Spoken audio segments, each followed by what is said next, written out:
Hello, everybody, and welcome back to another episode of podcast here on Purple Chorus. And today I'm delighted to be joined by the actor, writer, and director, and Newcastle's very own Santa Claus, as it happens, uh, Sean Kenney. Now, as you can see, it's not the Sean Kenney, but or the other one, the Hollywood actor. But I'm curious, Sean, how many times have people thought they were booking the Hollywood Sean Kenney? Uh, So obviously the Hollywood Sean Kenney, just for a bit of context, was the guy who played, I believe it was Christopher Pike in the original Star Trek TV series. If you can't remember who he was the guy who was in the wheelchair in right. one episode, and he could only communicate by a series of beeps and flashes. Um, and that actor was called Sean Kenney. So very often I have had a couple of messages sent my way with a screenshot of the end credits with his name on going, "Is this you?" And I'm like, look, I know I'm old, but I wasn't around in the mid 60s. So, yes, there sometimes is a little bit of confusion. Yeah. Uh, but yes, occasionally it happens, not too often. No. I get confused more with obviously Santa comes up a lot. Karl Marx, I've been compared in appearance to Karl Marx. And the other day when I was in Ireland, Ernest Hemingway was told to look Really? like him. Oh, interesting. So So, compliment or not, take that as you will. yeah, exactly. I mean, so let people know a little bit about yourself. Um, Yeah, absolutely. So, yes, as Guy pointed out, my name's Sean. I'm an actor that's local to the northeast of England. So, um, Tyneside, Teesside, that sort of area. And I've been largely based there for my whole working career, really. I'm originally from a place called Ely, just outside of Cambridge. But I moved up for education purposes, for university and that sort of stuff. Probably with a view to following the more standardized actor, performer, creative pathway and moved down to London. And that never happened. I ended up marrying a Geordie, and that was me pretty much it landlocked to the northeast of England when that happened. yeah. Uh, and I have no regrets whatsoever. Yeah. Absolutely. Otherwise, you wouldn't have met me. So there you Well, go. precisely, precisely, Guy. Yeah. Yeah. Sean and I were actually university course mates together This is true. at the end of the 90s. And Sean hosted some fantastic study parties, which I didn't even know existed till I got to university. So how long have What you? we call When did your study. acting? Yes, exactly. Yeah, study. So when did you first get an interest in acting? It's a bit tragic, really. I lost my mother at the age of 13, and I became quite reclusive almost. And this lasted for a number of years. And I remember distinctly being in Stirling at the time.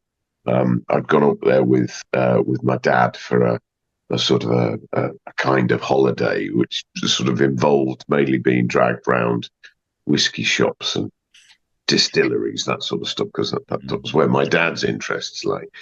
And I remember walking down this street in Stirling, and I saw there were two presenters, and at the time, so this would have been about 1989, possibly. And at the time, there was a children's TV show that was running on ITV on a Saturday morning called Ghost Train. Yeah. And the two presenters from Ghost Train were walking down the street towards me. And I had a little moment of kind of, oh my God, I know those people. They're from the Mhm. telly. They're famous people. Yeah. And this having been my very first sort of instance of that, perhaps with the exception of meeting Darth Vader at the co-op when I was 6, this was the first instance of seeing real famous people, and that had quite a prolific effect on me. And I think from the first point of view, it was probably more an egotistical thing. I realized that they would be recognized, and I wanted to be recognized as well. And Yeah. that was kind of the thing that fueled me initially. Mm.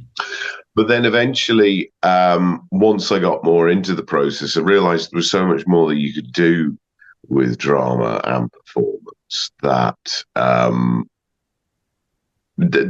sort of grew beyond that sort of more egotistical driving force, as it were. Yeah. I don't know whether you remember, found a sort of a liking to a Brazilian dramatist, drama practitioner called Augusto Boal, who Yes. used Yes.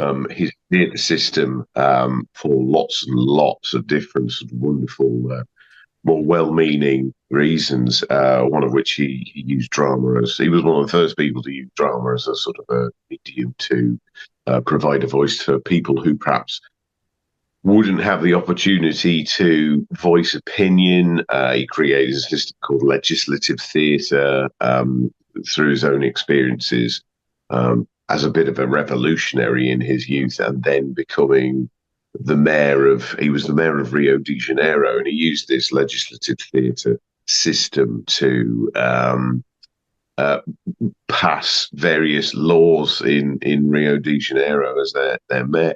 So that resonated with me quite a lot. So I'd done this pretty much in a sense there, summarized the entire journey of going from I want to be an actor because I want to be a celebrity to actually I want to be an actor and a drama practitioner because there's so much more that you can do with it, and you can give a voice to. Well, I don't know whether it's the right terminology to use, but you can give a voice to the voiceless, I suppose, or the little people. Absolutely. That doesn't sound right, but you know what I mean. I know exactly what you mean. And when did your epilepsy start? And what was your process? Well, what was your journey of diagnosis? Okay, so I looking back sort of retroactively, I think the first time I had a seizure would have been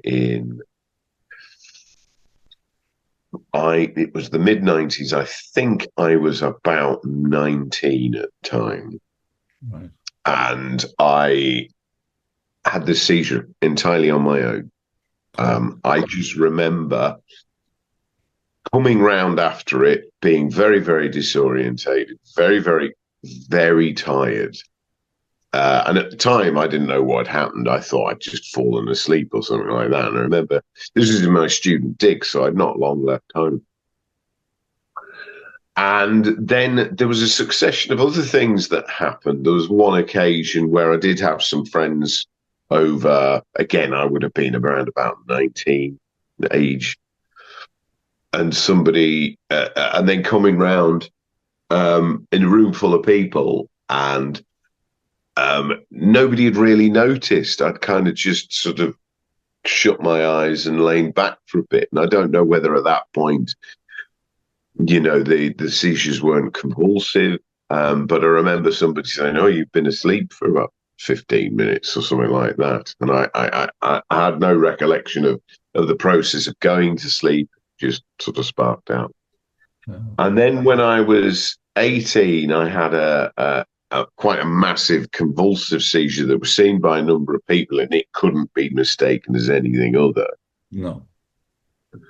And this sort of period of these sort of tonic clonic, they call them now, don't they? When I was first diagnosed, they called them grand mal. Yeah. But this process of these seizures seemed to sort of happen over a period of probably about 6 months to a year before really somebody said to me, "You should probably go and get this checked out by a doctor. Mm-hmm. In fact, no, it wasn't that. It was I'd had a seizure with a friend present, who then called an ambulance, and this must have been about 5 or 6 seizures in by this point. Right. And as I said, these all took place over the course of a year. And it was when I was in the hospital, they did a sort of series of tests that then became months of tests of Yes. the various methods that they use to sort of identify the epilepsies and whatnot. And it was then that was when the official diagnosis was put in place. So it's probably at least a 2-year window from having what I think was my first seizure up to the point of being giving my first lot of medication. It must have been 2 years before I had a proper confirmation that I was epileptic. Yeah. So it was a long process, and I think I rallied against it quite a lot because I think initially I thought, well, that can't possibly be happening to me. That there's a great deal of denial and whatnot. Yeah, that's quite a common thing. And how long was it after diagnosis before they found the right dose of the right medication and you were able to be stable again? Yeah, well, I mean, this was a bit of a bone of contention, to be honest, because they put me on. It was carbamazepine was the first medication I was on, and I mean, it's the effects of drowsiness that I got from taking that were quite prolific. I mean, I wasn't just feeling tired; it was just utter confusion. So we talk about how it impacted what I was doing at the time for a career. I was a jobbing actor. I had lots of scripts that I had to learn. I was doing a lot of theatre and education, which necessitated frequent scripts being sort of brought in, depending on which program you were taking out onto the road. And I just couldn't do it. I lost the capacity to learn dialogue. I couldn't sit there with a script and absorb it. It just wasn't going in. Yeah. So probably after maybe just over a year of taking this carbamazepine, I stopped. And I didn't. And it was actually mid-rehearsals for a show that I was working on. And it had come to a head when I was it was threatened that I would lose my job if I didn't somehow pull it around and get off book. And I made the ill-advised, non-advised decision to just come straight off the medication. And literally within a couple of days, once the fog had cleared, I could absorb the information again. I could act again. I was just a lot more focused off it. So unfortunately, that was my first sort of experience of medication, was that it stopped me doing my job. So I stopped taking it. Unfortunately, what that then did, of course, was bring the seizures back. So I started having them again. Now, I was a bit naughty, slap on the wrist, but because I actually said to people who were close to me, if I have a seizure, please don't phone an ambulance. Please just let me ride it out, because I didn't want to get put back on the medication because of the effect that the medication had on me, which was very, very ill-advised. And then eventually I was living with my then partner, and I had an absolute huge seizure, bit through my tongue, blood everywhere. It looked really awful, and she basically, to herself, said, "Well, screw you. I'm just going to ring the ambulance anyway, regardless." And kudos to her. But that was the point where they said, "Look, okay, so we understand why you've come off this medication, but there are always options. There are always other things that we can try you with." Yeah. And that's when they sort of introduced me to lamotrigine, which I take now, which is 100 times better. I mean, don't get me wrong; it's not without its side effects, but that had, that was really, really good for me. Mm-hmm. Unfortunately, again, holding my hands up, transparency and whatnot, I've always had a little bit of an issue with taking medication long term. Right. I eventually came off it again. I seem to have this sort of love-hate relationship because I knew that it was helping me, but also then the inconvenience of needing to remember to take bloody medication 2-3 times a day was really hard work. So I came off it, and this time it was purely just out of laziness. And then a strange thing happened. I didn't have a seizure for a very, very long time, which then just added extra credence to the fact, well, I don't need the medication now because I'm seizure free now. Mm-hmm. I actually remember reading an interview with Neil Young, Canadian, absolutely fantastic singer. Mm-hmm. And he's got epilepsy. He was saying it's something that just eventually went away as he got older. I think he's late 70s, early 80s now. And I stupidly went, well, that must be what's happened to me. I've gone so many years now without a seizure. This is great. I can finally live a life free from pills and free from the fear that, I'm going to sort of go into a seizure. Mm-hmm. And then in 2012, I had what I can only describe as the worst seizure I've ever had. I was at my parents'. I'd taken my son to see my parents. And the very first day that we were there, I remember sitting on the floor and I was playing with some Lego bricks with my son. He must have been only about 4 or 5. We were playing with this Lego on the floor. And it was the combination of the colours of the Lego that obviously sparked the seizure. And I remember when the aura came in and I knew that it was happening, I remember thinking, oh my God, I can't let Finian see this. Right. So I tried to get out of the room before it sort of kicked in. Of course, I didn't manage it in time. And I fell into my parents' fireplace. They've got this big sort of coal fire. Now, fortunately, it wasn't lit, that would have been another issue to have dealt with. I felt that because of the angle that I fell in and I was lying on my side, when the seizure took hold, I fractured my spine really badly, which has had then long-lasting health implications off the back of that.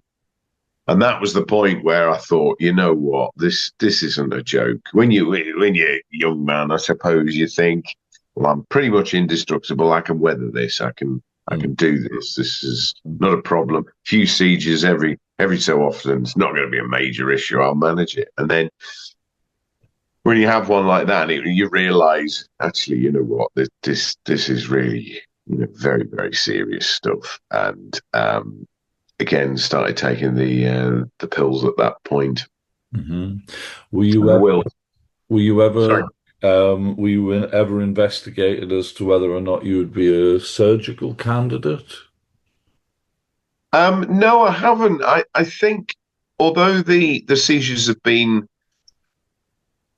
fairly frequent, they're not so frequent as to probably require that kind of surgery. And obviously I understand that, that's in a lot of cases, that's the last sort of option. It is, yeah.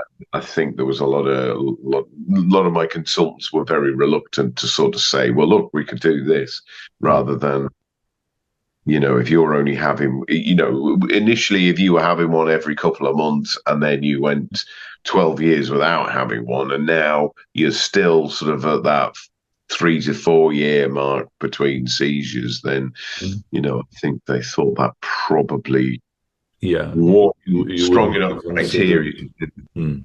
Yeah. Now, just before we came on now, we were discussing side effects of medication because Yeah, that's not something that a lot of people consider when they think about epilepsy and epilepsy medication. Um, Certainly, I mean, for me, when I was going down the explorative route of finding the right medication, some of the side effects were less than favorable, shall we say.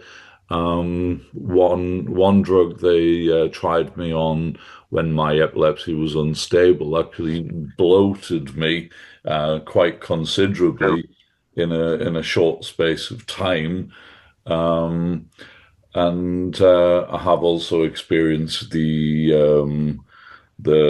fatigue, the drowsiness, etc. Uh, Also depression as well, you know. And so you were saying that in your own experience, there are times when you need to combat the side effects of the medication as well as the medication. Uh, what effects do your medications have on you? so I that's interesting to say about the bloating. I mean, I've not heard of that before. But then I suppose when it comes to side effects, there's generally not an awful lot of information out there, is there? Hmm. Because I Not think there's unless you specifically look for it yourself. Yeah. absolutely, I think there's a reluctance to reveal.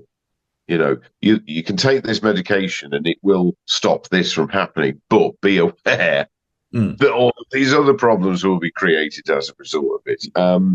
So the carbamazepine, the issues that I had with that, which is the main reason that, as I mentioned before, was the brain fog. mm, It What was ironic about it is the sensations that I got from taking the carbamazepine when it had fully kicked in were very, very similar to the sensations that I experienced coming out of a seizure. So it was the confusion, it was the brain fog, it was the inability to absorb information, mm, um, and also this sort of underlying feeling of nausea as well. It made me feel very sick. mhm, Um, it was very, very unpleasant. I didn't experience anything as extreme as bloating as you mm. described with some of yours. Um, but it was awful, and I definitely identify with the when you said about the depression, the low Yeah. mood. Mhm, Um, but then discovered the carbamazepine was also used as an antidepressant. mm. Um, and I think what that does is that sort of numbs your emotions to it. Well, not your emotions, but the chemical processes that cause your emotions to the degree where you kind of just sit on a neutral plane, so you sort of stop having those moments of elation, Mm. which I found very, very sort of distressing when it came to sort of performing to any Yeah. when I got an acting role, that ability to emote kind of was stripped from you as well. Mm. As you But say, particularly for artists, um, oh like yeah, yeah, like ourselves, uh, yeah, the emotional connection is a really big part of what we both do, what I mean? absolutely, absolutely. And when you can't access that, you can't tap into that. How on earth you're supposed to communicate the sort of whole spectrum of emotion when you've got the extreme ends denied to you Yeah, is difficult. yeah. Um, Now, one of the people I was talking to this week, who's based in New Zealand, was mentioning to me actually the same subject I mentioned to you just a few days ago, which was about the representation of epilepsy in the media. Yeah. Um, and I was wondering what your views on that were, whether it was a realistic, fair, um, possibly why we only tend to see one type of seizure in the media.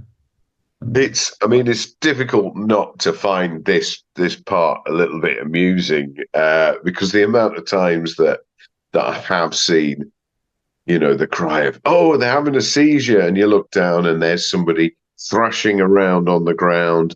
Um, but the thing that gets me is the amount of froth that comes up out of Yeah, their mouth. It's like, my God, it looks like they've swallowed 2 pints of, I don't know, yogurt or something like that. And you go, that doesn't happen. That's not in that amount of time. That doesn't happen. uh, And that always amused me. But then, my wife, who is forever, my great leveler, she always plays devil's advocate to me. She'll nudge me, go, "Well, you don't know. You don't know for certain." She says, "You've never seen you have a seizure." And I'm like, "Well, you're absolutely right." yeah, Um, yeah. I do think that, because there are so many different types of seizures, and um, seizure to an individual is personal to them. Mm, I imagine that there are no two seizures that are 100% alike. There are characteristics, I mhm. suppose, from seizure to seizure. Um, but yeah, I've known of people having, in fact, I've experienced it myself, having not a grand mal seizure, but an absence. Hmm. I remember going to, it was one of these soft play areas with Finian, and walking across, to collect him from this climbing frame, and suddenly finding myself standing by the front door going, "How the bloody hell did I get here?" And I'd Yeah, walked the length of this soft play yeah, area, just gone. uh, yeah. So, That similar experience happened to me in middle school. Actually, right. we had a change of venue for the lesson because the teacher wasn't available, and apparently I just got up completely trance-like, got up and just walked into the room where we would normally have the lesson and just sat exactly where I would normally be sat if the lesson was in the original place and Wow. just stared at the board. Wow. I knew absolutely nothing about it whatsoever. You know? So um, you weren't aware of that at any point during. How did you feel afterwards, though? in that particular instance, there was no after effect at all. Right. Um, it was strange because people were asking me, "Are you okay? Are you all right?" And I'm sort of, "Yeah, yeah. What do you mean? What do you mean? Why are all these people asking me if I'm all right? And it wasn't until then that somebody actually told me what I'd done, and I had absolutely no recollection of having done it. Um, so, as I say, do you, as a creative writer, um, if you were to be asked to write a play or a scene for TV or film, etc., about the experience of living with epilepsy, um, would you, as somebody who knows about the reality and variation, try and include that variation and variety in what you wrote? I think I would have to. I think it would be somebody, like, as you rightly said, who experiences these things.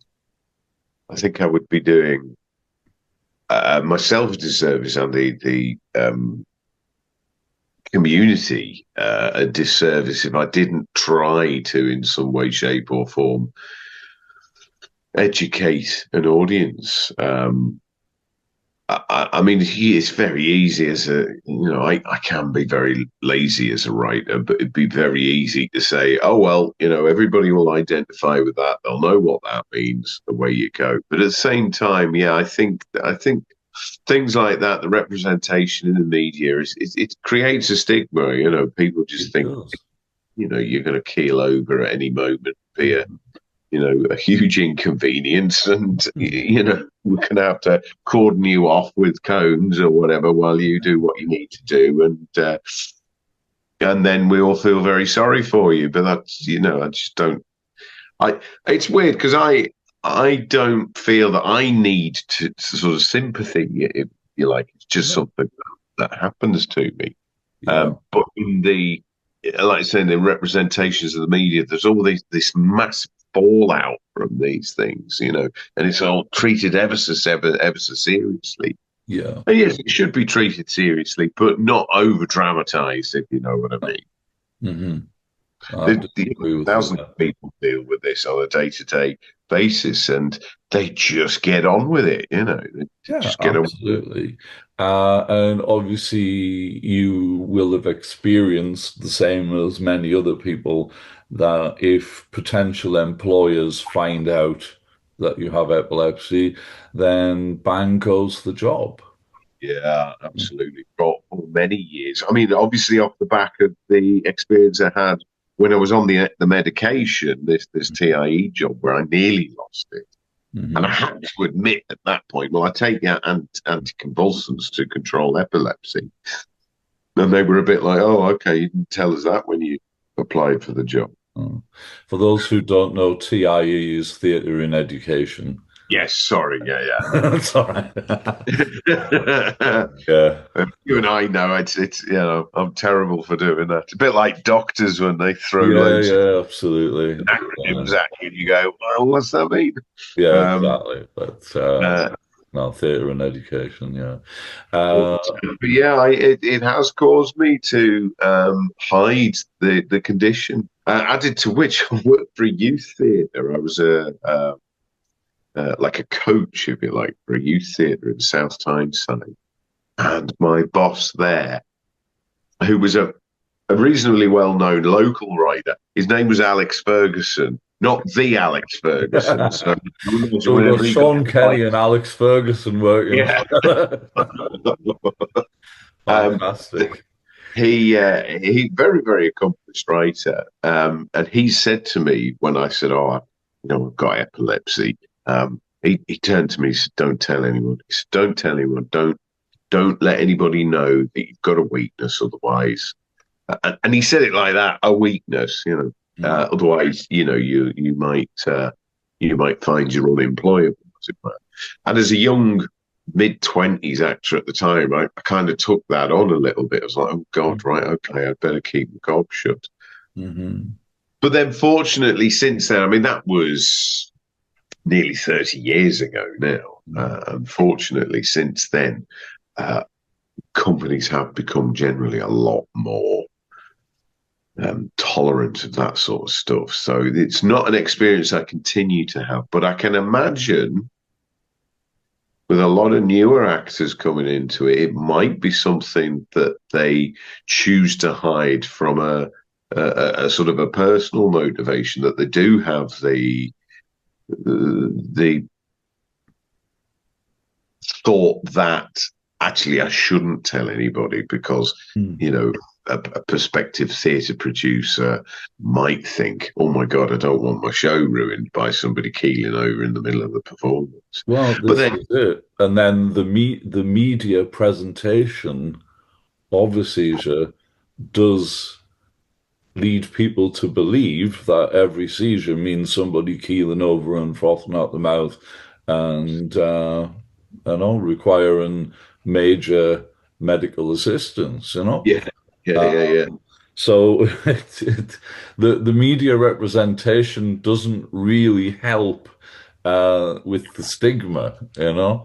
Uh, Absolutely. it identifies that yes, epilepsy is a part of life for so many people, over 65 million, but only showing one out of 40 different types doesn't really do any favors to those None, 65 none, million. none whatsoever. Uh, Like we said before, it creates a level of stigma that you know people that suffer with this condition have to then go on to cope with not just having the condition itself, but the stigma that's associated with it as well. And I think that's why it is kept under wraps by a lot of people. yeah. I mean, I've been lucky to be able to have a career as a professional musician and on the cruise ships as well. But there are a large number of cruise ship companies who refuse to employ a person who lives with epilepsy. Yeah, I was fortunate that I managed to find one that doesn't discriminate. Um, and I've seen a lot of the world thanks to them. But there's an awful lot who do kind of say, "Oh, epilepsy, thanks. Go and get a voluntary job. Do sit at home and do some drawing kind of thing." Uh, you know, uh, I've been quite fortunate in that as I've become more open and honest about it, I'm quite happy to put epilepsy down on application forms and things like that now. Um, it is a lot more, generally a lot more accepted, certainly within the creative industry. But anything that involves any level of risk whatsoever, hmm which is going to see, yeah, um, they don't want to know. And I think this comes down probably to insurances. it You know, does.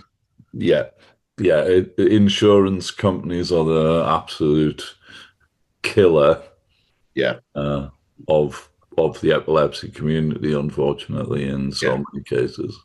Yeah. yeah. Um, In some cases, I mean, I'm generally all right for travel insurance, but in some yeah. cases, I'm Mhm. sure. I tried to get life insurance a little while ago, Mhm. and I mentioned before my mother died when I was quite young. She died of she had cardiomyopathy, not Right. related, no, but that coupled with the fact that I'm epileptic hmm and in otherwise in pretty good health, they still wouldn't insure me. Not Yeah. unless I was prepared to pay a massive premium, you Yeah. know. hmm You know, It's like the, over in certain European countries, if a person with epilepsy would like to go and use the gym, they have to pay for a special medical assessment, which costs €1,000. yeah. You know, uh, It's difficult not to feel a little bit attacked, doesn't it, yeah, when they put yeah, huge yeah. huge The sort of whole point of wanting to go to the gym, etc., is to keep fit, and keep yourself in good shape. And if they say, "Oh well, you have to pay €1,000 for this specific assessment first," so I could buy a pretty decent home gym for a I know thousand euros. you're absolutely right. It's yes, it seems a little bit sort of backwards facing, doesn't it? It Really, does 100%. ah, Um, I so didn't know that. you were on about TIE theory and education. Yes. Um, have you come across many practitioners of drama therapy? Not many. I do know a couple. Mm, There was a friend of mine that I went to. This is my first course that I did when I moved up to the northeast. I did a higher national diploma, an HND as they used to be mhm, known. And a friend of mine, Tilly Poby, who was an excellent um, actress. She was really, really good. But she obviously reached that point that I was mentioning before of like a higher calling on what mhm. these sort of creative industries can actually do rather than just Yeah. sort of give you a big bank balance and give you a level of celebrity. She got there a lot quicker, and I remember She said, I want to specialize in drama therapy. And she just had the right temperament. She was such a gentle, lovely person.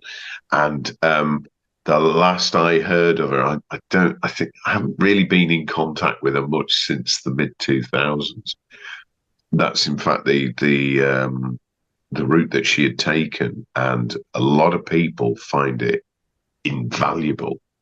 Yeah, Going because down. obviously, for those who explore, and one of the advantages of drama therapy is it allows you to create positive alternative outcomes to what may have been negative situations.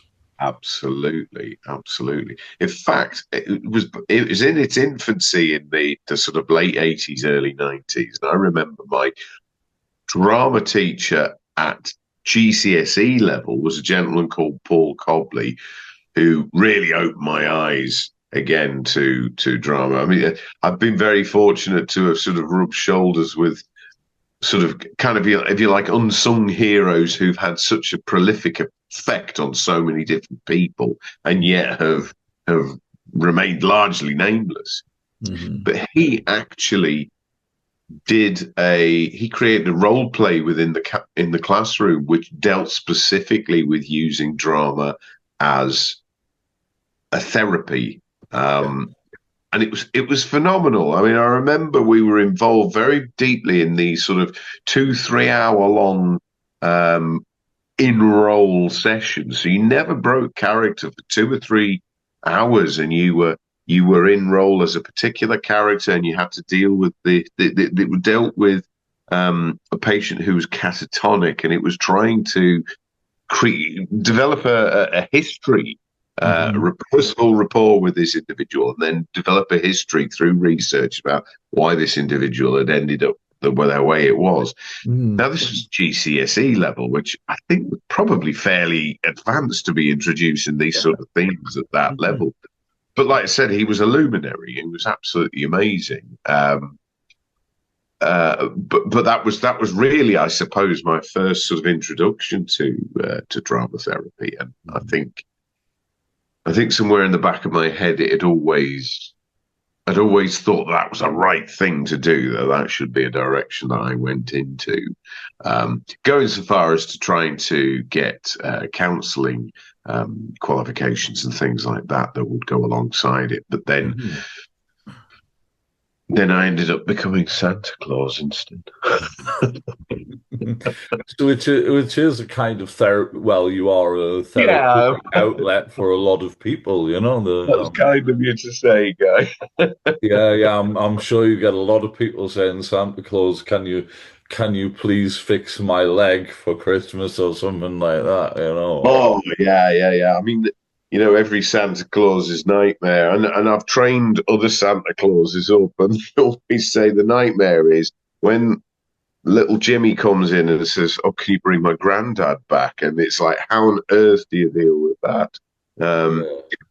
but I do have ways and means of sort of comforting children in those sort of circumstances. But the main thing is, you're absolutely right, is to sort of try and be understanding and empathetic and listen to them. Yeah, So I suppose absolutely. there is an element of that too.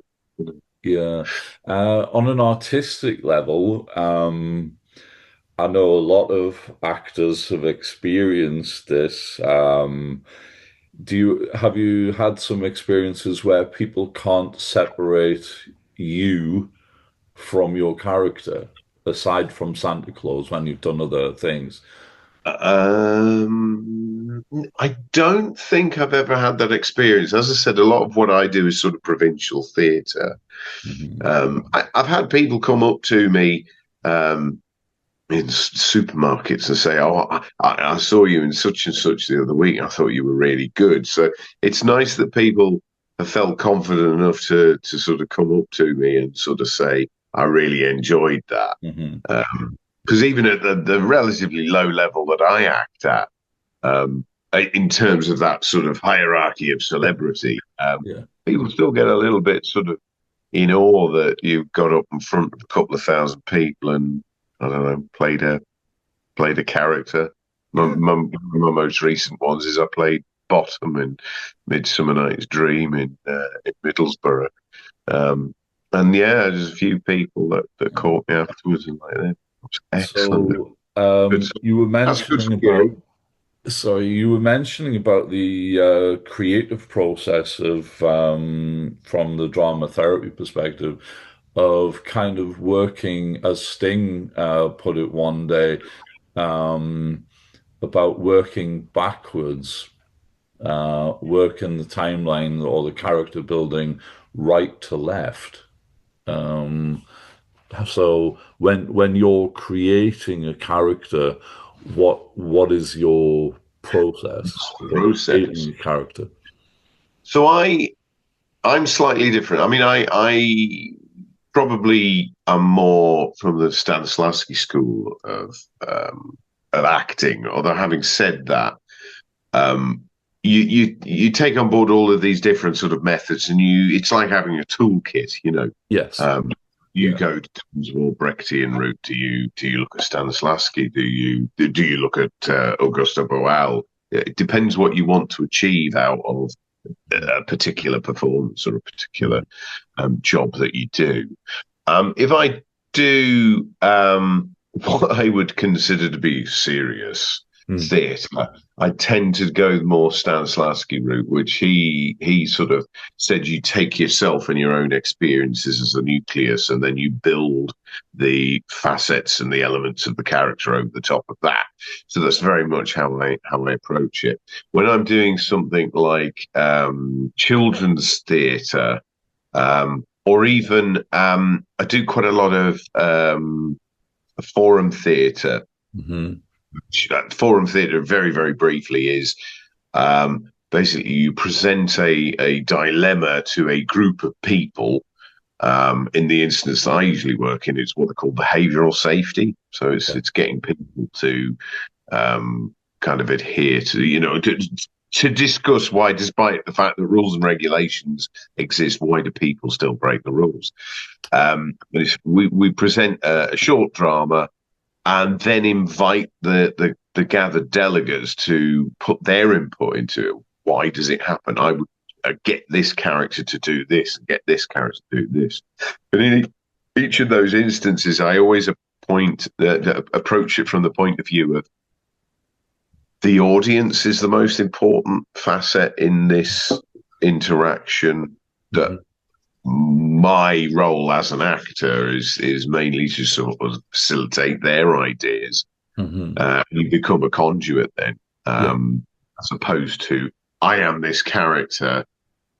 This world is going to play out in front of you, and even though it's important that you are there to consume it, the action lives unto itself. So the lots of, that sounds a bit pretentious. I do apologise, but No, there are it's interesting. It's always curious. I'm always interested to get people's creative processes, you know. So obviously, as you said, we all have a toolkit, and we all use that toolkit differently, you know, and yeah, yeah, yeah. depending on the outcome. From a musical perspective, I would use very different thought processes if I was writing, say, a jazz track or a rock track in comparison to an orchestral soundtrack kind of theme Absolutely, idea. absolutely. So They're the parallels, aren't they? yeah. Depending on who your audience is, what you're communicating, and what the content of the material is as well. Mhm. Um, I write a lot for non-actors. Right. One of my jobs is I work for Alnwick Castle, which is a big castle in Northumberland, which is famous for being the backdrop for the first two Harry Potter films. It doubled up as Hogwarts, Mhm. and it's got a very, very rich history. So there's an awful lot more goes on there than simply its association with Harry Potter. So Mhm. I'd taken to um, telling some of the stories that are associated with Castle Mhm. through medium of these short, family accessible plays. But Mm. I write them all in such a way, knowing that they're going to be delivered in many cases by non-actors, that you almost cover up potential mistakes that might happen along the way. Yeah. A bit like you'll have heard of the play that goes wrong. Yes. Um, Mm. they purposely put in these sort of rather amusing mistakes that happen, Mm. and it's played incredibly well. Um, but I sort of approach it from the point of view of, well, these guys might mess this up, so how am I gonna how am I gonna cover those mess ups? So I Creating present, safety nets. Yeah. yeah, absolutely. So it generally involves two characters who decided then they're going to tell this story today, but then it inevitably sort of collapses into them arguing with each other about which historical fact is true and which one they've Yeah. made up, Yeah. and that sort of stuff, you know. Mm. Um, so that's been quite nice. So that very much was writing not only for the audience but also providing, like you say, a safety net for the performers. Yeah. So it's a different take on it as well. It is. On a epilepsy in the future question, where do you see the future of epilepsy treatment and what have you? And also, what would you like to see That's it. if they are two different things?